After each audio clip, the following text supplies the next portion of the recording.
This is a new thing.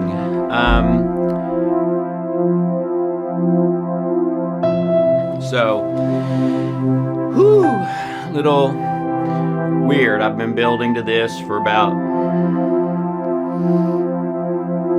probably about 16, 17 years.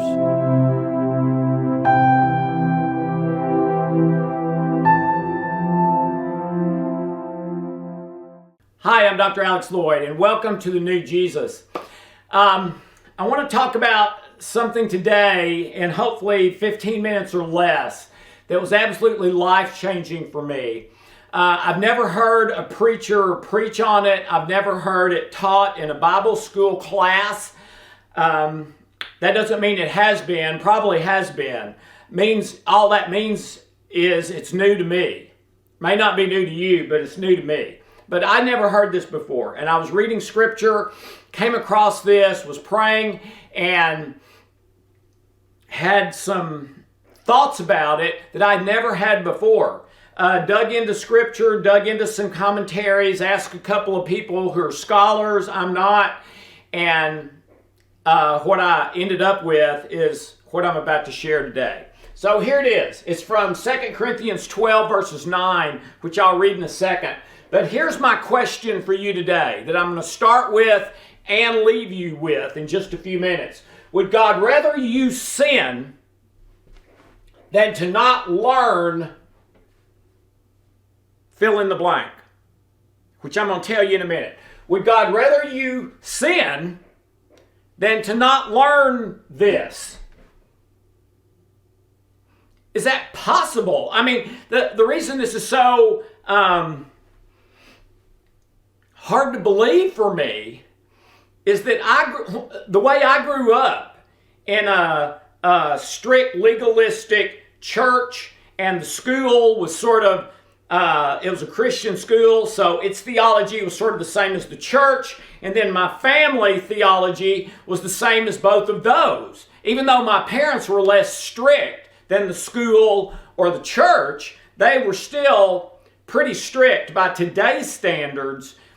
And I grew up being taught it's all about sin. It's all about sin. Sin is what determines whether you go to heaven or hell. Sin is where disease comes from. I think sometimes that's true, but sometimes it's not. Okay? Sin is what makes you unhappy. Sin is what messes up other people. Sin is what causes harm. Sin is the wages of sin is death. Oh man, it's everywhere. And it's all through scripture. And what I grew up being taught is it's all about sin. Now, I don't mean that simplistically. Of course, it's all about God. It's all about Jesus. It's all about forgiveness. But I understand that. And I was taught that too. But the emphasis was sin. Always. Do this, don't do that. And if you do the right stuff and don't do the wrong stuff, you'll have a great life, you'll probably be pretty healthy, and you'll go to heaven when this is all over. So, in a nutshell, that's what it's all about. Well, today I believe, ladies and gentlemen, baloney, that's what it's all about. It's almost the opposite of what it's about.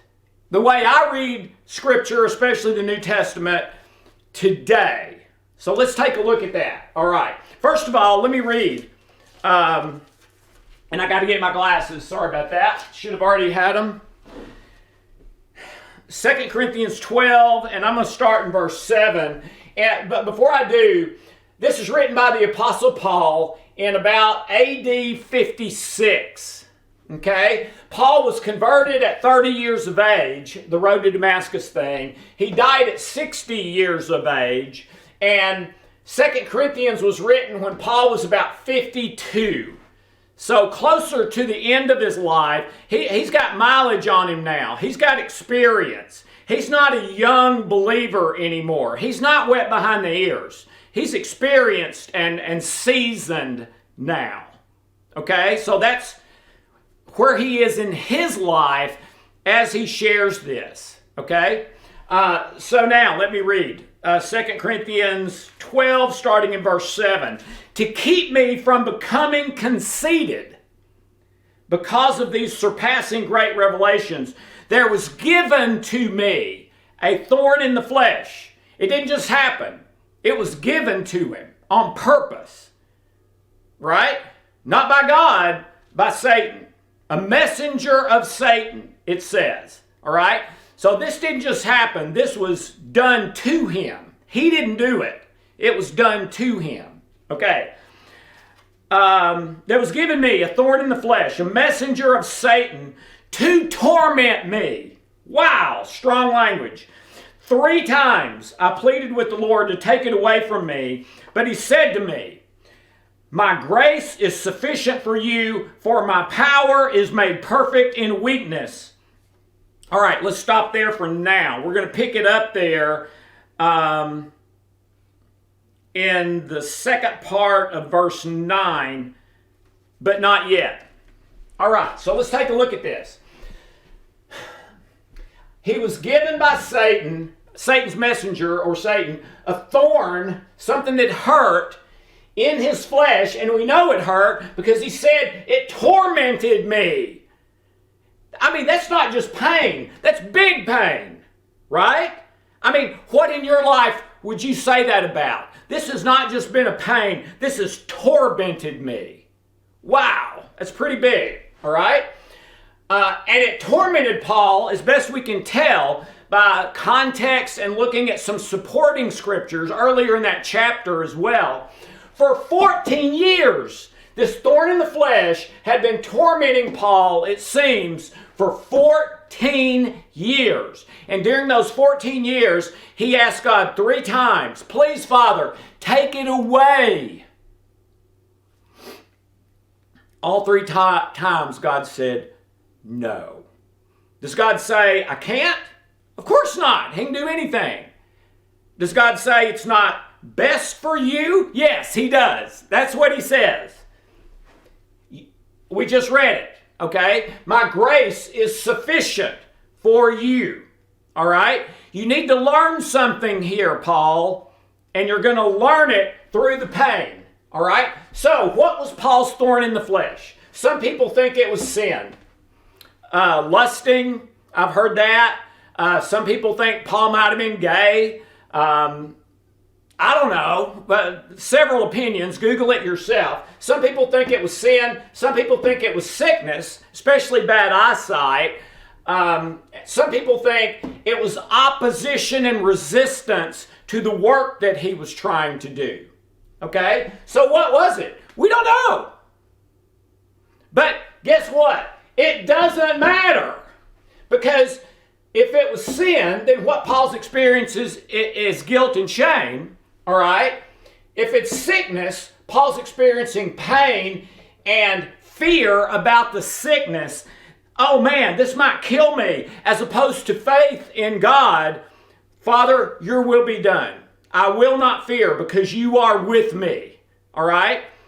But if I take my eyes off of God and I do fear because of this circumstance in my life, that is a lack of faith, right?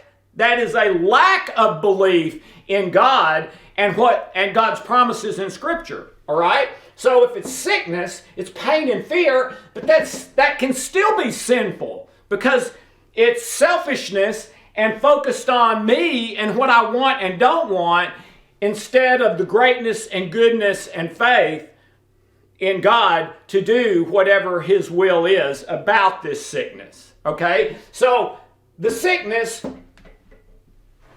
could very well also be sin. If it's opposition, Paul's probably experiencing anger or something in the anger family, irritation, frustration, resentment, bitterness. So that is sin. So it doesn't matter which it is. No matter which one it is, it was probably still an issue of sin. And the way we can put the exclamation point on that is the thorn is in the flesh, right? Well, in Scripture, 100% of the time, the flesh is the source of sin. That's what it does. That's what the flesh does. It offsets our choice of love because love requires a choice. And the choice is fear or selfishness or what I want or a focus on what's not working for me the way I want it to work, which would be any of these three. Okay? So the flesh is the source of sin. So probably no matter what this thorn is for Paul, it's sin. Okay, and God says, no, I will not take it away. My grace is sufficient for you. My grace is all you need. Okay? God's power, and this is it, this is further down. Let me go back to 2 Corinthians 12. Now I'm picking up verse 7, but he said to me, my grace is sufficient for you, for my power is made perfect in weakness.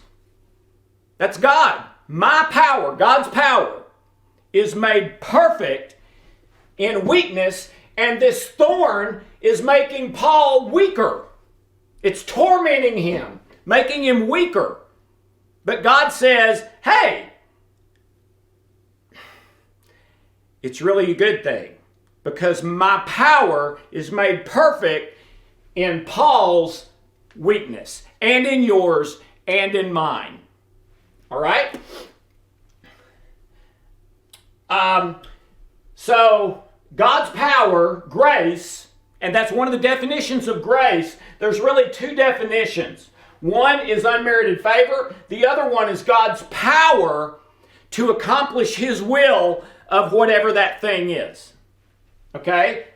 Those are the two, okay? So God's power and grace are made perfect in weakness. Well, where else have we heard that perfect? Let's go to Matthew 5, the Beatitudes, most famous sermon ever preached, Jesus, where he's saying, blessed are they who mourn. Blessed are they who are persecuted for righteousness' sake. Blessed are those who hunger and thirst for righteousness. Well, the word blessed means happy, but every one of those pretty much is something we would not think of as happy. In fact, we would probably think of it as more the opposite of happy.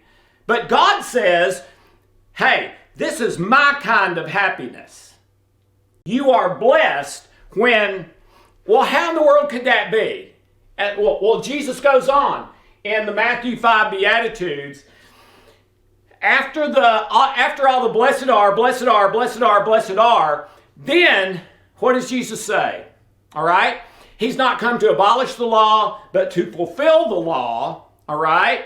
And you have heard it's wrong to divorce someone unless you have a signed document for that. It's wrong to commit adultery. But Jesus said, I'm here to tell you, if you do any of those sins in your heart, you've done them.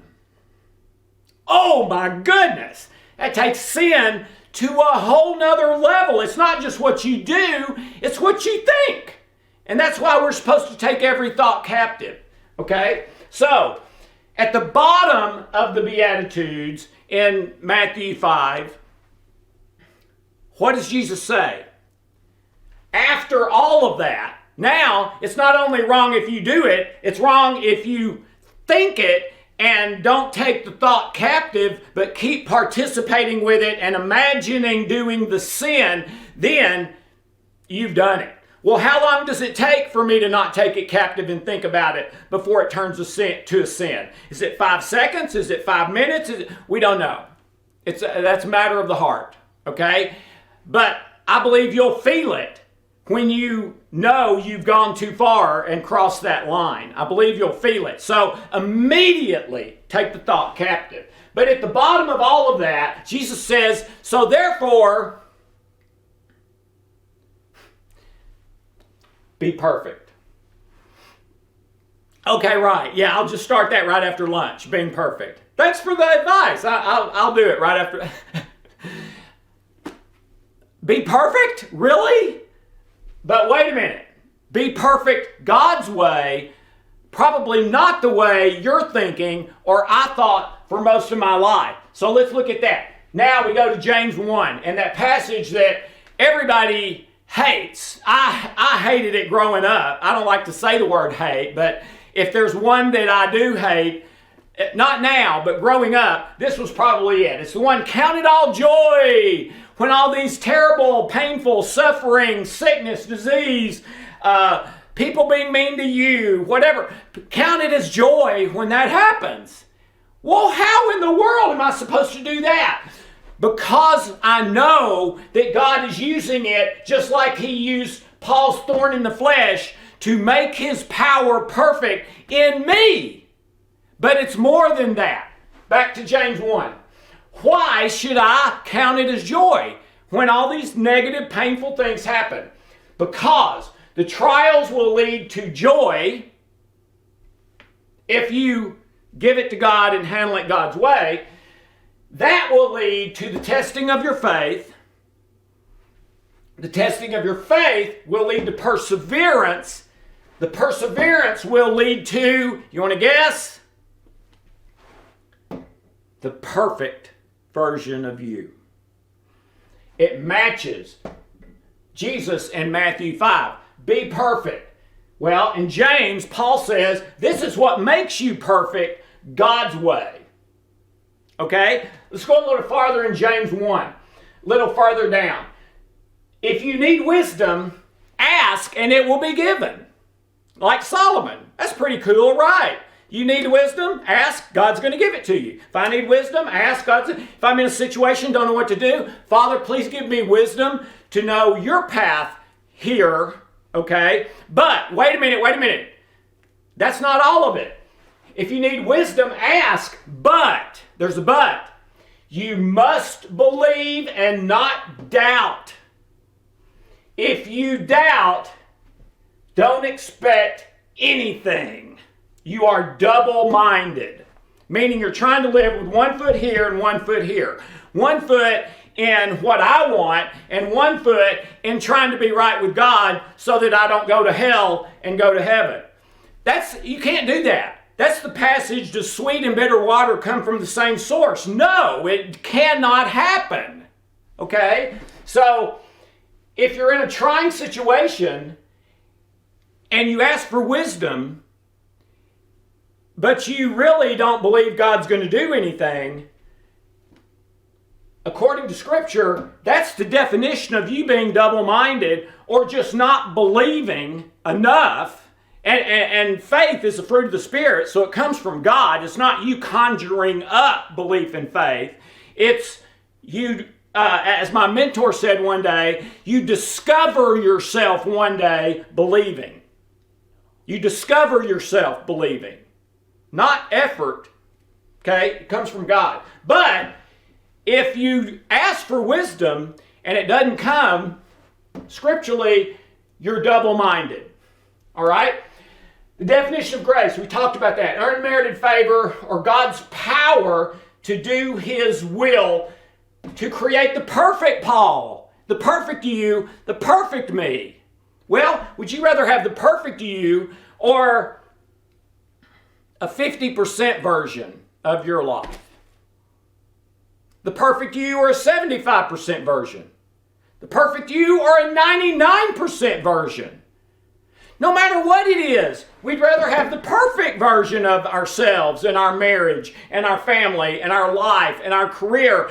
Well, this is how you get it.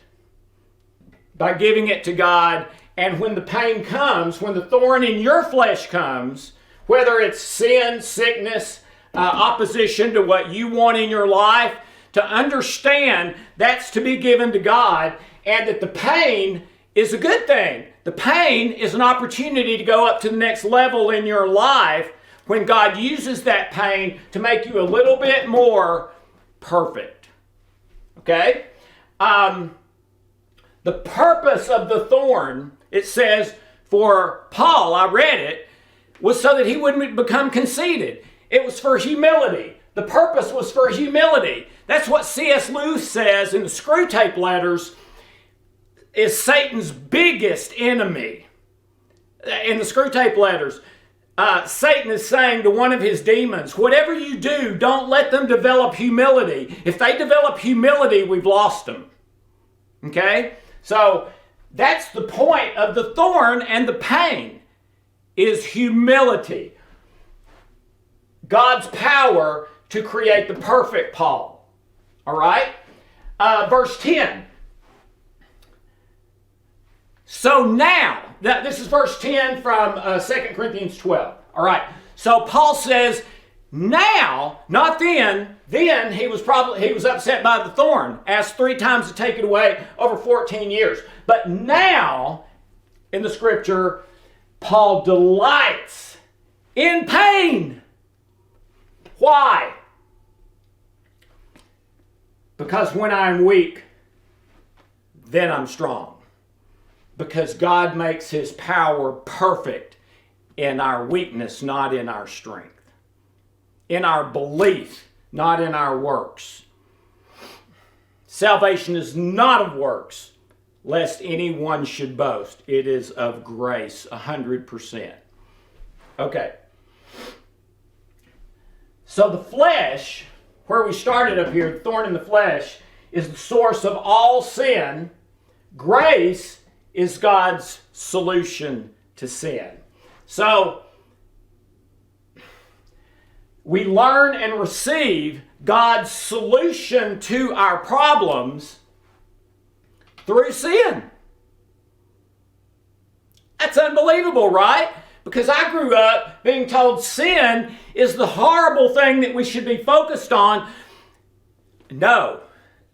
Scripture indicates God knew way in advance, the lamb slain before the foundations of the world. Okay? God knew before he ever started any of this that we could not do it right. Okay? The purpose of the old law, scripturally, Paul said this, was so that sin would increase. Unbelievable! Who does that? The purpose of the law was so that sin would increase. Why? Because we receive God's solution to our pain, our problems, and therefore our life through sin and what we learn from it, and God using your sin and giving it to him and the pain from that, James 1, to create the perfect you. So I believe the way I grew up was completely wrong. It's not all about sin. We're not supposed to be focused on sin. We're supposed to be focused on Jesus and the magnificent, unbelievable, almost impossible to believe with our rational left brain human minds, the grace of God, where I'm declared innocent as if I've never committed a sin in my entire life, even though I remember doing it 5 minutes ago. Unbelievable. So, I believe, doesn't mean it's true, but I believe God preferred Paul to sin and learn grace rather than take the thorn away and Paul not sin but not learn grace. Incredible. I'm not saying that's true, but that's the question I'm leaving you with. Would God prefer you to learn grace over almost anything else, including he would rather you learn grace than to not sin? Think about it. Thank you so very much. God bless you. Have a wonderful rest of the day.